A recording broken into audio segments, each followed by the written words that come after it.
He called Jong a bastard and told him that he knew he had lied to him. He gave the order to his subordinates to catch the girl. With a serious look, Jong simply started looking at him and remained silent. Upon seeing the man with blue hair, the girl's expression changed drastically. She began to look at him and couldn't help but panic and be terrified at the same time. She explained to Jong that he had already taken everything that the Luo family owned. After saying this, she asked the man why he wanted to kill her so badly. He started looking at the girl and calmly asked if he really needed a reason. Upon hearing that she belonged to the Luo family, Jong turned his head towards her and began to stare at her intently with a serious look. Jong and the girl were on the second floor of the abandoned warehouse, while the man with blue hair and his subordinates were on the first floor. She clenched her fist with one hand, extended the other to the side, started staring at the man and told him that if he killed her, then the Luo family would never forgive him. She also added that they would never let him live in peace. Jong, who was standing behind her, simply dropped his arms to his sides and just kept watching the man.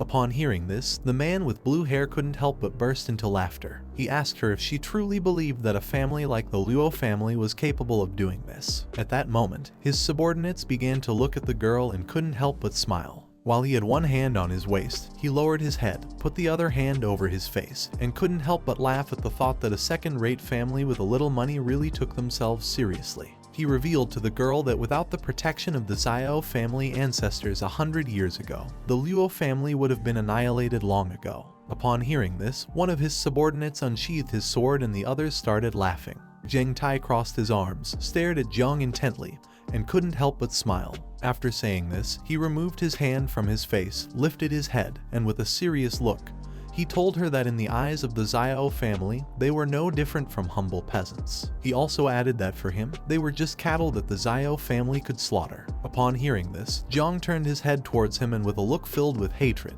began to stare at him intently. He couldn't help but become enraged. He couldn't believe that a person could be so arrogant. The man extended his hand forward and his palm started emitting a powerful red energy which began to rise towards the sky. Then, he looked at the girl and with a smile asked her what could the Xiao family investigate if there was nothing to find. Several seconds later, the energy he had released began to create a powerful barrier around the abandoned warehouse. This ability was called the Dragon Prison Formation of the Xiao family. The girl looked up at the sky, placed a hand on her chest, clenched her fist, and couldn't help but be astonished and panic as she now didn't know how she was going to escape from here. Jong lifted his head and upon seeing the barrier, he couldn't help but be amazed. To him, the man with blue hair was someone very interesting. While Jong and the girl were standing on the second floor of the abandoned warehouse, Zheng Tai unsheathed his sword, started staring at the girl, and prepared to attack. He asked the others to listen carefully to the young master and not leave anyone alive. The others responded with an understood.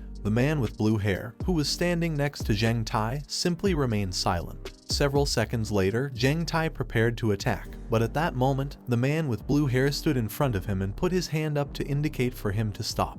Then, he began staring at Jong and with a smile told him that the girl from the Luo family must die today. He remained interested in Jong as he was fully aware that he possessed the divine rank creation class. After saying this, while he was still looking at Jong, he explained to Zheng Tai that the creation class called Spiritual Master was a very rare profession. He wasn't like other people who didn't know what it was. Then, he reached out his hand to the side and with a smile decided to give Jong the opportunity to obtain everything under the sky today. He extended his hand towards Jong and gave him the order to capture the girl, in exchange for sparing his life so that he could serve the Xiao family. After saying this, he asked Jong what he thought. Upon hearing this, the girl who had her hands on her waist couldn't help but be shocked. On the other hand, Jong dropped his arms to his sides and remained silent for several seconds. Jong began to look down at the ground and couldn't help but smile and praise him, as the bastards of the Xiao family were really good at making suggestions. The girl turned her head towards him and upon seeing this, she couldn't help but panic,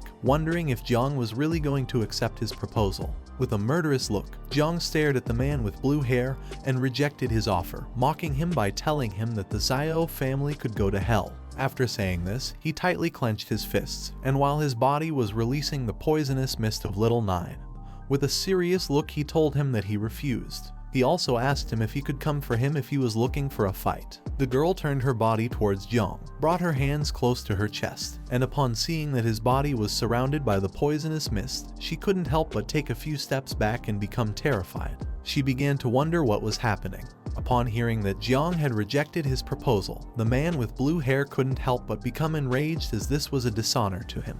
He gave the order to his subordinates to finish him off. Upon hearing the order, they unsheathed their swords, gained momentum, took a big leap, and began advancing quickly towards Jong. While in midair, Jeng Tai started looking at him and asked the others to be careful, as Jong wasn't easy. While little by little they were getting closer, Jong simply stayed silently observing them without making any movement. Several seconds later, they approached the second floor, and Jeng Tai, upon seeing that Jong's body was surrounded by poisonous mist, revealed to the others that he could use poison and advised them not to attack directly. Upon seeing that they were ready to attack, the girl hid behind Jong. At that moment, Jong deactivated the poisonous mist, extended his hand towards them, and while his body was surrounded by a green energy, he began to stare at Jeng Tai with a serious look and revealed to him that not only could he use poison but also the talent ability of his. Upon seeing this, the girl took several steps back, placed her hand on her chest, turned her head towards Jong, and couldn't help but feel somewhat confused, as she didn't know what this power was. In the blink of an eye, several green spiritual roots began to emerge from the ground. Jeng Tai approached Jong, grabbed the sword with both hands, and prepared to attack. But at that moment, he looked down at the ground, and upon seeing the spiritual roots, he was shocked and couldn't help but wonder what this ability was. The spiritual roots grew enormous, and in an instant, they entangled around Jeng Tai's and the others' bodies, rendering them immobile. They panicked as they didn't know what was happening. Jong, who had his hand extended towards them, revealed that his ability was the evolution of all things. Little by little, the spiritual roots began to tighten Jeng Tai's body. He quickly grabbed the roots with his hands and started looking at Jong, unable to help but wonder what was happening. Seeing how strong the roots were, he realized that his class was of divine rank. He was also confused because he remembered that Jong could use poison as well. He decided not to stand idly by, unsheathed his sword, held it with both hands, and used all his strength to cut the roots around his body into pieces. Upon seeing this, the others also began doing the same as him. He advised them to attack the roots since they were very fragile. The spiritual roots began to fall to the ground near the man with blue hair, who started to push them away using his hands. He didn't take long to realize what was happening. With a surprised look, he shouted and called Jeng Tai an idiot, explaining that this was just a distraction. He also added that Jong was ready to attack. Jong took advantage of Jeng Tai and the others being distracted to release the insects, which began to look at them with a penetrating gaze. While his body was surrounded by poisonous mist, he reached out his hand to the side, stared at him intently, and explained that it was already too late. The girl sat on the floor, resting her hand on it, lifted her head, and upon seeing the insects, she was surprised. While Jeng Tai's subordinates were busy cutting the roots, the insects began to approach them. He turned his head to one side, and upon seeing the insects, his expression changed drastically. He couldn't help but sweat and be shocked, wondering what these things were. The insects began to move at a high speed and started attacking them. Jeng Tai blocked the attack using his sword, but unfortunately for him, the insects were so strong that in a matter of seconds, they destroyed his sword. Upon seeing this, he was in shock, unable to believe that Jong had actually destroyed his weapon. Upon closer inspection, he realized that it wasn't poisonous mist at all, but rather summoned monsters. At that moment, an insect began to approach him from behind and it prepared to attack. He lifted his head, and upon seeing this, he was surprised. He started screaming and revealed to the others that this poisonous mist actually came from the monsters. He came to the conclusion that he couldn't dodge the attack. Jong, who had his hand extended towards him and was controlling the insect, began to look at him with a murderous gaze, and couldn't help but smile as he had finally caught him. Just before the insect could attack Jeng Tai, someone approached him and put their foot on his shoulder, called him trash, and asked him get lost. He turned his head to the side, and upon seeing this, he became somewhat confused. Upon seeing this, Jong also became somewhat confused and amazed at the same time. This person was none other than the man with blue hair. He unsheathed his sword, grabbed it with one hand, gained momentum, took a big leap, and as he slowly advanced towards Jong, he used the first form of Kongning's 9 forms. By doing this, his body began to emit an orange aura. While Jong's body was surrounded by Little Nine's poisonous mist, he simply remained silent. The girl who was sitting on the ground next to him put her hand in front of her mouth and became terrified. Jong lifted his head towards him, and upon seeing that he was faster than the poisonous mist, he couldn't help but clench his teeth tightly and sweat. He used the secret technique of the Zio family called chasing dragons. At that moment, a dragon made of spiritual energy manifested itself and began to stare at Jong. It clenched its teeth tightly and attacked him. Its attack was so powerful that it destroyed the area where Jong was into pieces and created a smoke screen in the process. While with one hand he was holding the sword and had it extended towards Jong, he began to stare at him fixedly and with a smile called him a bastard. He knew it was going to be difficult to deal with him, but luckily his level wasn't very high and his speed wasn't fast enough. He thought that by using this blade alone he would be able to defeat him. But to his surprise, several seconds later, once the smoke cleared, his expression changed drastically. He was in shock as he couldn't believe what his eyes were seeing. Luckily, Jong was still alive, thanks to the girl using her hidden profession ability called Earth Eternal Shield and creating a shield around them. While she had her hands extended towards the shield, it began to crack. She closed her eyes and while blood was coming out of her mouth, she explained to Jong that she was in a lot of pain. Jong, who was standing behind her, began to look at her with a surprised and dumbfounded expression. He realized that she was actually a defensive type. The man with blue hair had forgotten about her, but now seeing that she had blocked his attack using the shield, he couldn't help but become enraged. He started looking at her aggressively, clenched his teeth tightly, and prepared to attack again. Jong began to look at him and thought that this was a good opportunity to attack.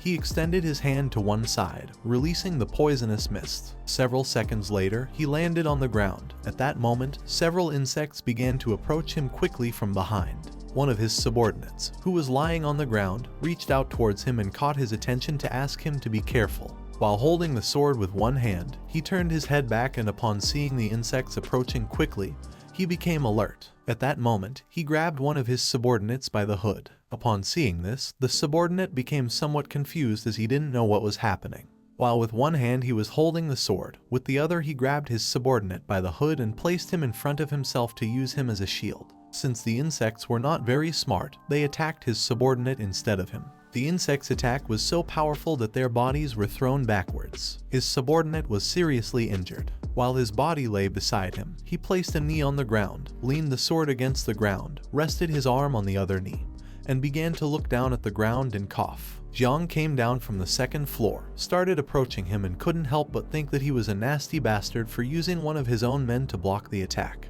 The insect's attack pierced the man's chest who was lying on the ground. Even though he was badly injured and bleeding from his mouth, he was still alive. He began to cough and caught his master's attention. He stood up, started approaching Jong, slightly turned his head towards his subordinate, and thanked him for enduring the attack for him. He thought that he had not educated him in vain, and upon seeing that he was still alive, he couldn't help but praise him and think that he was truly strong. Jong, who was standing in front of him, simply remained silent. He took out a dragon yuan pill from his pocket with his hand, opened his mouth and ate it. He couldn't believe that he was being forced to use the dragon yuan pill. In a matter of seconds, his subordinate lost his life. He began to approach Jong, dragging the sword on the ground, causing small rocks to slowly float. Upon seeing this, Jong assumed an offensive stance, while on the other side, the girl sitting next to him and covering the wound on her arm with her hand remained still. He tightly gripped the sword, pointing it towards Jong, and with a murderous look, he warned that his next attack would slice his head into pieces. Jong simply remained calm, calmly looking at the man in silence, ready to face any attack. This is the end of the video. If you guys want to see the next part, then don't forget to subscribe and like the video.